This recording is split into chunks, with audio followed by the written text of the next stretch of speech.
관봉권 띠지 폐기 의혹과 쿠팡 불기소 외압 의혹을 수사해온 상설특검이 오늘로 90일 동안의 활동을 종료합니다. 조금 전 수사 결과 브리핑이 있었는데요. 사회부 취재기자 연결합니다. 배윤주 기자.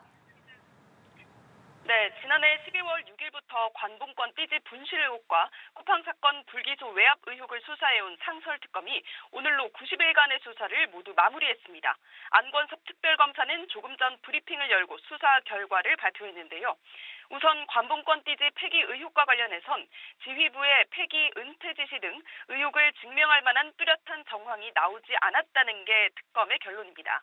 이 의혹은 지난 2024년 12월 서울 남부지검이 건진법사 전성배 씨 집을 압수수색하는 과정에서 확보한 5천만 원어치 한국은행 관봉권의 띠지와 스티커를 분실하며 불거졌는데요. 특검은 전 씨를 비롯해 담당 수사검사와 지휘부, 전 검찰총장과 수사관 등 피의자와 관련자들에 대해 광범위한 조사를 벌였다고 전했습니다.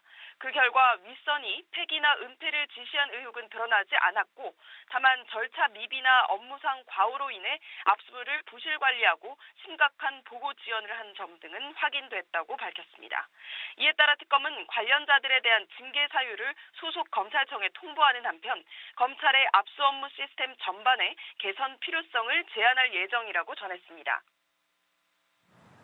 배 기자, 쿠팡 외압 의혹에 대해선 이미 기소가 이뤄졌는데요. 관련 수사는 어떻게 마무리됐습니까? 네, 특검은 인천지검 부천지청이 쿠팡의 물류 자회사인 쿠팡 풀필먼트 서비스의 퇴직금 미지급 사건을 불기소 처분한 것과 관련해 지휘부가 외압을 행사했다는 의혹을 수사해왔습니다. 수사 결과 특검은 엄성환 전 대표이사와 정종철 현 대표이사, CFS 법인을 퇴직금법 위반 혐의로 지난달 불구속 기소했는데요. 이른바 퇴직금 리셋 규정을 통해 40명의 일용직 근로자에게 1억 2천만 원 상당의 퇴직금을 지급하지 않은 쿠팡 측 행위가 위법하다고 판단한 겁니다. 이는 앞서 인천지검 부천지청이 이 사건을 혐의 없음으로 불기소 처분한 것과는 정반대 처분입니다. 특검은 당시 사건 처리 과정에서 지휘부의 외압이 있었다고 최종 판단했습니다.